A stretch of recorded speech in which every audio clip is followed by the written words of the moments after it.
एक बार की बात है, एक गांव में गायत्री नाम की एक औरत रहा करती थी। कुछ सालों पहले गायत्री के पति का देहांत हुआ था। तब से गायत्री पूरे घर को अकेले संभालती थी।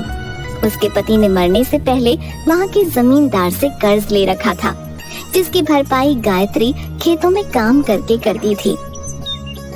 एक दिन जब गायत्री खेत में काम कर रही थी, चल गायत्री, घर नहीं चलना? दीदी बस थोड़ा सा रह गया है, आप जानती हो जमींदार के आदमी बाद में जांच करते हैं। मैं नहीं चाहती वो किसी भी चीज को लेकर बाद में कुछ बोलें। ठीक है, जैसी तेरी मर्जी। इसके बाद रेशमा वहाँ से चली गई। धीरे धीरे सूरज ढलने लगा। गायत्री ने अपना काम खत्म किया और घर चली गई। माँ आ गई। माँ, दादी ने खाना बना दिया, चलो आ जाओ खाना खा लो। मैं हाथ मुंह धोकर आई। माँ, आपने खाना क्यों बनाया? बेटा, मैं बूढ़ी भले ही हो गई हूँ, लेकिन इतनी नहीं कि घर का थोड़ा काम भी ना कर सकूं। माँ, आप जितना भी करती हैं मेरे लिए उतना काफी है, लेकिन आप ज्यादा मत किया करो। तू चिंता मत कर मेरी, तू बाहर का देख लिया कर, घर का मैं देख लिया करूँगी। अब शांति से खाना खा और मुझे कुछ नहीं सुनना। अगली सुबह, माँ ये लो, अब चाय पी लो। मैंने खाना बना दिया, बिट्टू उठ जाए तो उससे कहना कि वो समय से विद्यालय चला जाए। ठीक है। गायत्री ने घर के एक डिब्बे में से पैसे देखे। उसमें पैसे बहुत कम थे। आज जमींदार जी से पगार की बात कर लूंगी।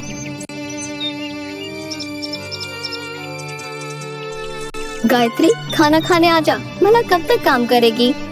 दीदी थोड़ी देर और कर लेती हूँ, फिर आती हूँ। इसके बाद गायत्री खाना खाने लगी।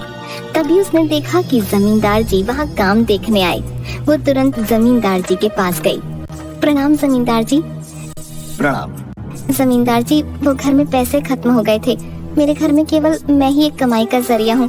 आपकी बहुत कृपा होगी अगर आप कुछ पैसे दे देते। ऐसा करो, शाम को घर आना, वहीं बात करेंगे। ठीक है जमींदार साहब। इसके बाद गायत्री दोबारा अपने काम पर लग गई। शाम को गायत्री जमींदार के घर पहुंची। प्रणाम जमींदार जी। प्रणाम। जमींदार जी, वो घर में पैसे खत्म हो गए थे। मैं घर में केवल एक ही कमाई का जरिया हूँ। आपकी बहुत कृपा होगी अगर आप कुछ पैसे दे देते। तुम्हें तो पता है, तुम्हारे पति ने मुझसे कर्ज लिया था, वो तो निकल पड़ा। अब अगर तुम्हें भी देता रहा तो मैं तो रास्ते पर आ जाऊंगा। तुम पहले सारा कर्ज दे दो, फिर ले लेना पैसे। जमींदार जी, ऐसा मत करिए, मैं आपके अलावा कहीं काम नहीं करती। अगर यहाँ से भी पैसा आना बंद हो जाएगा तो हम भला कहाँ जाएंगे? हमारी मदद करिए जमींदार जी। घर पर काम करोगी हमारे, बहुत पैसे दूंगा। कैसा काम जमींदार जी? वो तुम्हें सब समझा दूंगा। ये क्या कह रहे हो आप? कहाँ जा रही हो? गायत्री वहाँ से चुपचाप निकल गई। देखा, ये गरीब ऐसे ही होते हैं, बस पैसा पैसा पैसा चाहिए इन्हें। बड़ी अकड़ है ना इसके अंदर। एक काम करो, इसे रात तक काम कराओ, जितना हो सके उतना काम कराओ, तब जाके अकड़ टूटेगी इसकी। हे प्रभु, कृपा करो हम पर। घर पर अनाज भी खत्म होने वाला है। मैं ये सब कैसे करूँगी, समझ नहीं आता। कहाँ से पैसों का इंतजाम करूँ? तंग आ चुकी हूँ मैं अपने इन हालातों से। अगर मैंने अपने जीवन में कभी भी कुछ ऐसा किया हो जिससे आपको खुशी मिली हो तो हमारी जिंदगी सुधार दो। इसके बाद गायत्री घर चली गई। रास्ते में चलते चलते बारिश होने लगी। अचानक गायत्री का पैर एक पत्थर पर पड़ा और गायत्री गिर पड़ी। पत्थर पर एक बिजली गिरी और वो पत्थर चमकने लगा। ये पत्थर चमक कैसे रहा है? ये क्या है? ऐसा करती हूँ, इसे घर ले जाती हूँ और माँ जी को दिखाती हूँ। गायत्री भीगते भीगते घर पहुँची। गायत्री, आज इतनी देर क्यों हो गई बेटा? सब ठीक तो है ना? माँ जी, ये देखिए, आज आते समय मैं इस पत्थर से टकराई और अचानक इस पत्थर पर बिजली गिरी और ये अचानक चमकने लगा। मैंने सोचा घर ले जाकर आपको दिखाऊं। ये तो बड़ा सुंदर पत्थर है। मुझे लगता है बेटा इस पत्थर ने तेरे ऊपर आई बला टाल दी। बेटा ऐसा कर, मंदिर में रख दे। भगवान करे ऐसे ही घर की सारी बला टल जाए। अच्छा सुन, रेशमा आई थी, उसने सब्जी बनाकर हमें भी दी है। कह रही थी गायत्री को कहना रोटी बनाकर सब खा लें और सब्जी की तारीफ करना मत भूलना। बड़ी प्यारी लड़की है। गायत्री मन ही मन खुश हुई। मैं अभी रोटी बनाती हूँ माँ। तूने खाना खाया बेटा? मैं रोटी बना चुकी हूँ। माँ मुझे कुछ नहीं सुनना, तू जा और हाथ मुंह धोकर आ जा। इसके बाद सबने खाना खाया और गायत्री मंदिर में जाकर प्रार्थना करने लगी। हे प्रभु, कब तक इसी तरह चलता रहेगा? हम पर कृपा करो प्रभु, कृपा करो। बेटा तू चिंता क्यों करती है? देखना वो हमारी मदद जरूर करेंगे। अब जा तू सो जा जाकर। इसके बाद अगले दिन सुबह गायत्री फिर से काम पर चली गई। दीदी कल आपने सब्जी बहुत अच्छी बनाई थी। मुझे अच्छा लगा, तुझे पसंद आई। दीदी आपका बहुत बहुत धन्यवाद। कोई नहीं, चल अब काम कर। जमींदार के आदमियों ने देख लिया तो परेशान करेंगे फिर। इसके बाद जमींदार का आदमी गायत्री को जमींदार के पास ले जाने आया। सुनो गायत्री, जमींदार साहब ने बुलाया। गायत्री चुपचाप जाने लगी। कल तो तुम अकड़ में चली गई थी, लेकिन कान खोल कर सुन लो। तुम्हारे पति ने जितना कर्ज लिया है, मुझे वो इस महीने के आखिर तक चाहिए। और अगर नहीं मिला तो तुझे और तेरी उस बुढ़िया सास को जेल में भिजवा दूंगा, मेरे सारे पैसे खाने के इल्जाम में, समझी? ऐसा मत करिए, मैं इतने सारे पैसे कहाँ से लाऊंगी? ये तो कल अकड़ में जाने से पहले सोचना चाहिए था। अब जाओ, काम करो अपना। इसके बाद दोनों काम करने लगी। रात तक काम करने के बाद गायत्री थक गई, लेकिन जैसे तैसे गायत्री घर पहुंची। जल्दी इधर आ गायत्री। क्या हुआ माँ? सब बताती हूँ, इधर तो आ पहले। आज जब मैं पूजा कर रही थी, मैंने देखा ये लोहे का सोना हो गया। ऐसा कैसे हो सकता है? सोने का पानी चढ़ा लोहा होगा, ऐसे ही रख दिया होगा कभी हमने। इतनी उम्र हो गई मेरी, सोना देखकर पहचान जाती हूँ।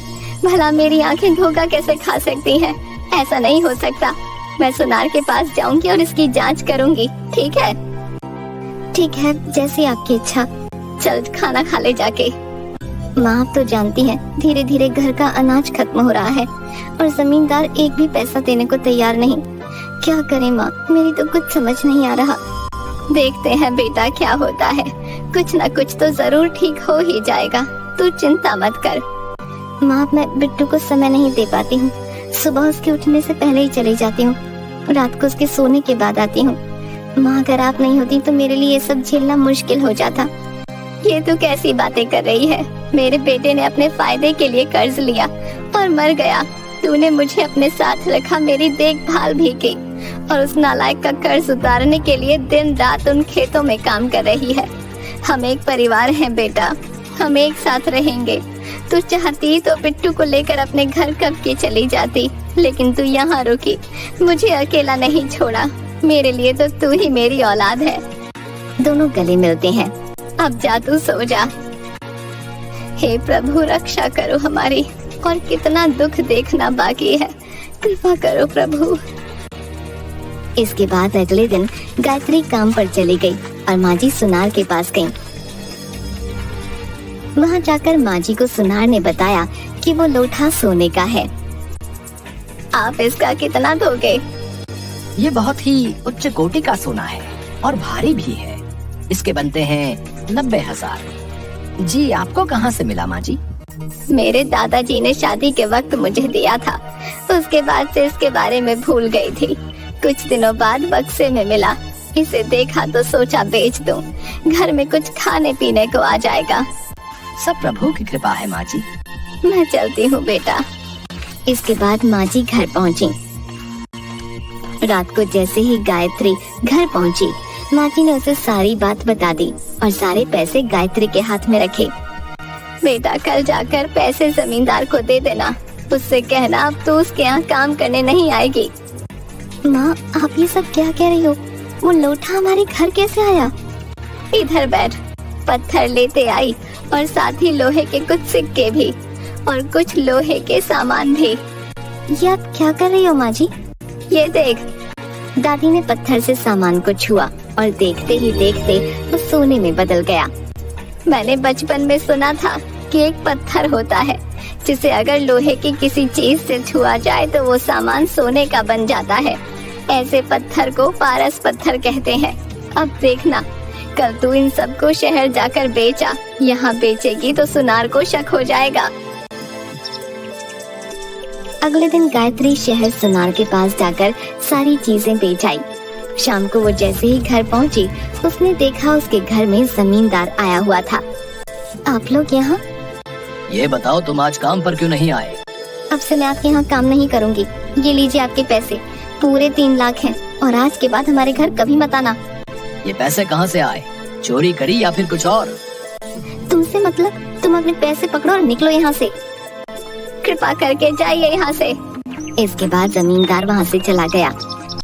घर पहुंचकर पता करो इनके पास इतने पैसे कहाँ से आए। कल तक मुझे ये जानना है कि इनके पास ये सारा धन कहाँ से आया। समझ गए ना सारे? जी मालिक, समझ गए। इसके बाद सारे आदमी रात को गायत्री के घर पहुँचे। गायत्री की सास को पत्थर से लोहे को सोना बनाते देख वो सब हैरान हो गए। देखना भाई, इनकी तो किस्मत ही खुल गई। मैं कहता हूँ पत्थर हम रख लेते हैं। पागल, जमींदार को पता चला तो मारे जाएंगे। तो उनका गुस्सा नहीं जानता क्या? चलिए खबर जमींदार को देकर आते हैं। इसके बाद एक आदमी गायत्री के घर के अंदर घुसा और वो पत्थर उठाकर जमींदार साहब के पास ले गया। सारे आदमी जमींदार के घर पहुँचे। मालिक, आपको पता है आज जब हम उसके घर गए तो हमने देखा कि उनके घर में एक ऐसा पत्थर है जो पत्थर चीजों को सोने का बना रहा था। क्या तुम सच कह रहे हो? अपने बच्चों की कसम खाता हूँ, सच कह रहा हूँ। पीकर आए हो क्या? नहीं जमींदार साहब, लेकर आए हैं।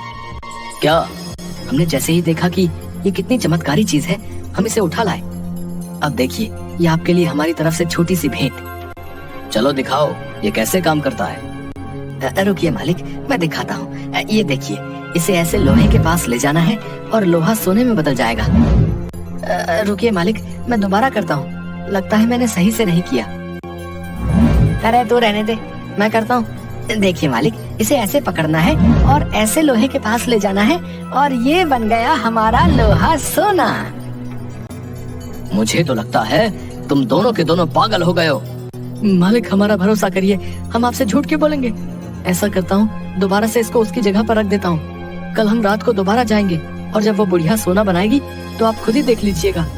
देख लो, अगर मेरा कल का दिन बर्बाद हुआ तो तुम दोनों की खैर नहीं। इसके बाद दोनों के दोनों गायत्री के घर पहुँचे और उस पत्थर को मंदिर में रख दिया।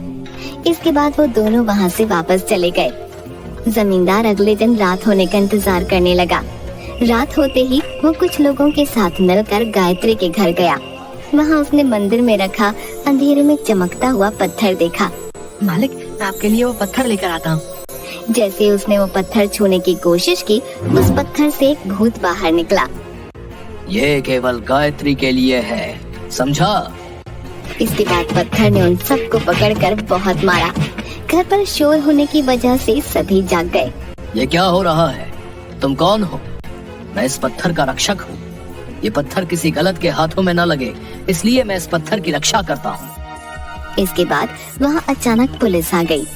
आइए आइए साहब, ये देखिए ये जमींदार हमें कैसे परेशान कर रहा है।